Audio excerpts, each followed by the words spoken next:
Welcome back.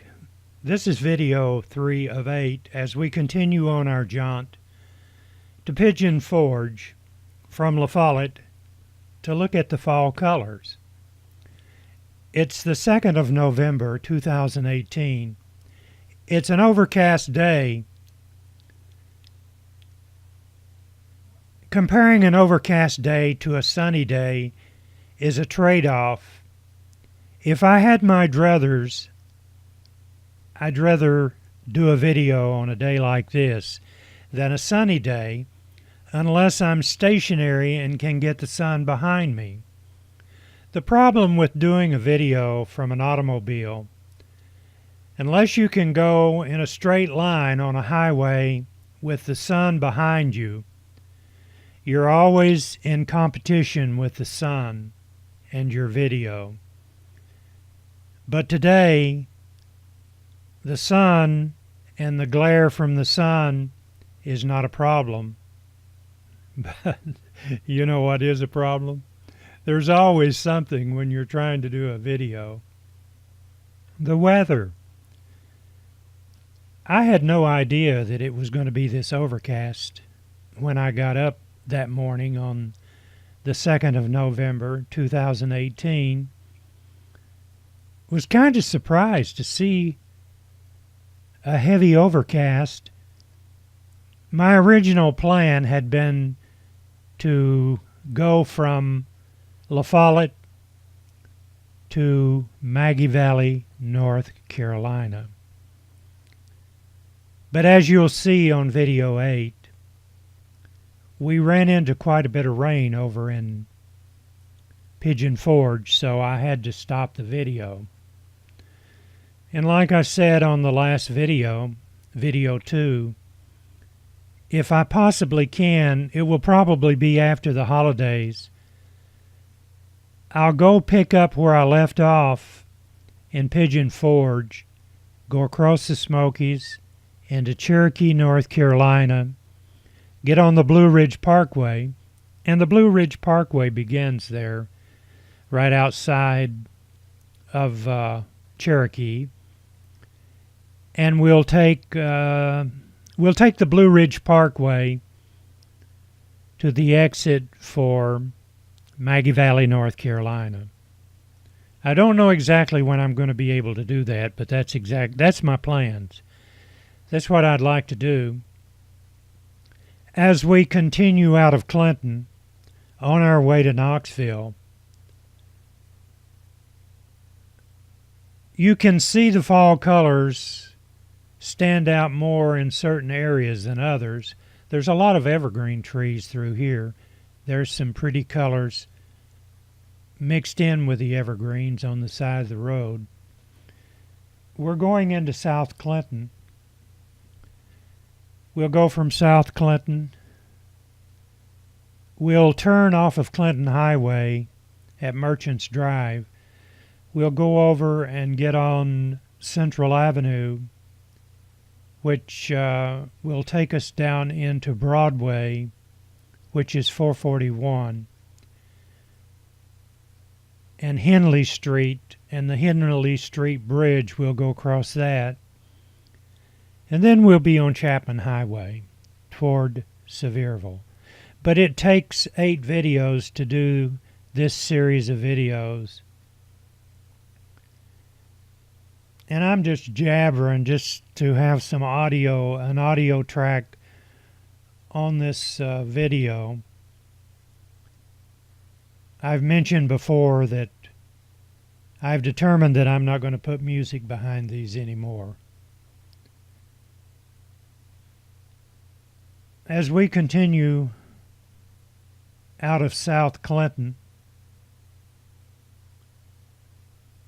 going toward Knoxville, you all that have been in this area most of your life know that this is South Clinton. Mainly, what I think of when I'm doing these videos, I'm thinking of people who may watch these, because when they're on YouTube, they go all over the world.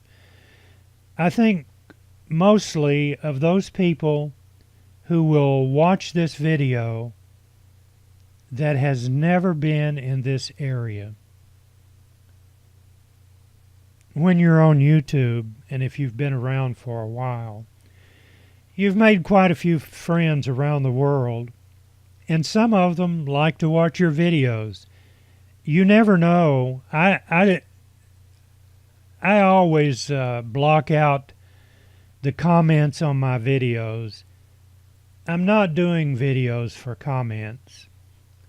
Look how pretty those colors are. I'm doing my videos for enjoyment, for people who like to watch these road videos. I like to watch them, and they're extremely easy to do. If you don't come up on something that you need to edit out, there's not a lot of work involved in doing a road video, because what I do is I bring it back. I'm using two computers to do this. I'm playing the video in one computer. I have another computer running the audio program, and I have my microphone, and I'm placing the dialogue behind the video. Then I'll bring them both together, compile them, and copy them up to YouTube. But anyway, what I was talking about, people watch these videos that probably will never come to this area. Then they may. From something they see on one of these videos, it might entice them to visit East Tennessee. This is Anderson County. Knoxville is in Knox County. Sevierville is in Sevier County. So we'll be covering more than a couple of counties in East Tennessee on this series of videos. It took 8 videos to video the complete distance from LaFollette to Pigeon Forge. So what you see is exactly how it happened in real time, although it's not real time, but you can pretend that it's real time. The only real time was my time when I was doing the video. But you know what I mean. And I'm only filling up space. I've been through here so many times. But as I said on one of an earlier video that I did, you always see things that you didn't know existed until you watch the playback of the video, and you'll see something off in the distance and you'll think, oh, I didn't know that was there. And you can go back and look at it and you can say, oh, okay. I find myself doing that quite a bit with my own videos. And by placing the camera function on 60 frames per second,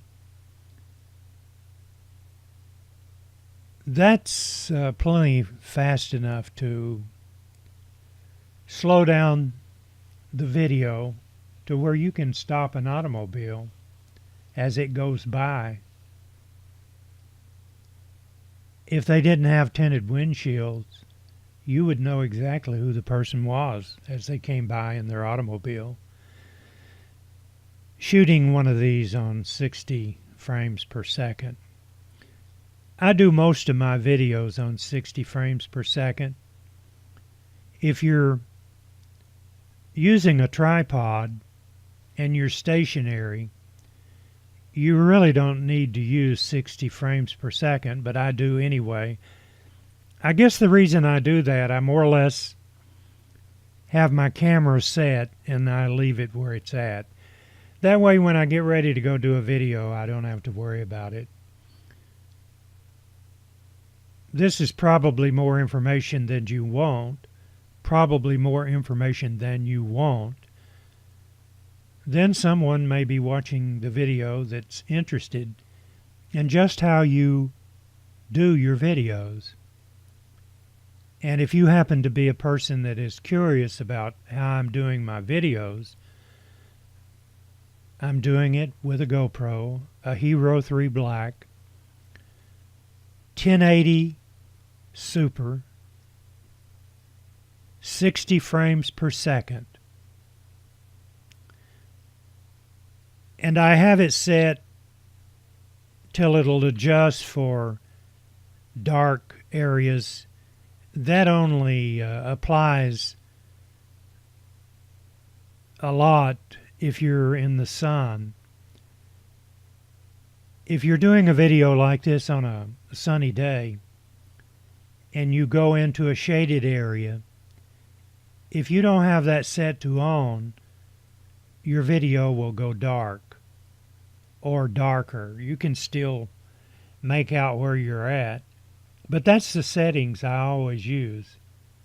Subsequently, if I use my Hero 3 Black on a tripod, I could set it at 24 frames per second, and that would be plenty. But when you're zipping along, the fisheye effect of the GoPro to the right and the left makes things a little elongated when you're using the wide or super setting on the GoPro. It has a tendency to give an optical illusion.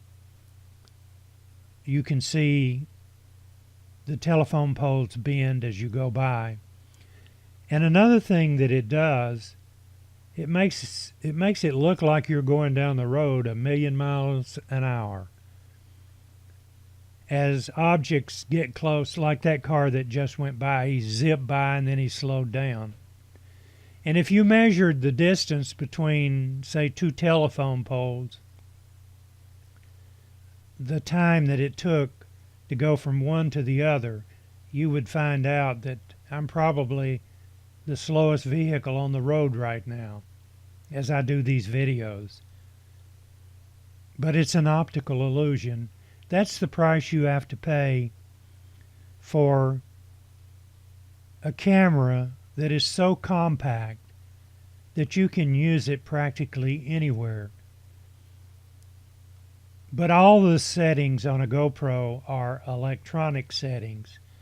You can't physically do anything to your lens other than clean it. So if you're thinking about purchasing a camera like this, it's perfect for things like this. But the trade-off is the fisheye effect of the lens. See, that vehicle went by there. But that's really not that much of a distraction. The farther you get, see, I picked up a spot of rain on the left-hand side there by that red and black truck. It's a trade-off, but what you get for being compact, easy to use, it's worth it to me. And it really doesn't rob from the videos. These road videos are kind of interesting. They are to me. I like to watch them. I watch quite a few road videos out of Norway. I love watching them. You can tell instantly whether a person has their camera on the outside of the vehicle or sitting on the dash, and you you usually know instantly if they're using a camera like a GoPro that has a fisheye lens. See the spots of water? The GoPro is sitting in a waterproof case. The case that it's sitting in was designed by GoPro for scuba diving. I'm not a scuba diver, nor will I ever take a GoPro scuba diving. So what I did, I needed to use the power from the automobile. I've probably already covered this, but I'm going to cover it again. I needed to use the power from the automobile to the GoPro because the camera battery will only last about 45 minutes. And these videos, like this one, I think it's getting ready to end, so I better not get too long-winded. This one is about 26 minutes long. And I drilled a hole in the side of the waterproof case, which gives the GoPro enough protection in the rain that the GoPro is not going to get wet. But if I hadn't have done that, I could not have run my power cord from the cigarette lighter out through the window and into the side of the GoPro. And when I did that, all time limitations went away. The only limitation that I had was my 64 gig hard drive. And there too, you can put that on continuous loop, and you could drive from New York to California and never turn the thing off, and it would loop each 4 hours and 40. Let me get this straight. It would loop each 4.5 hours. That's the end of video 3. See you on video 4.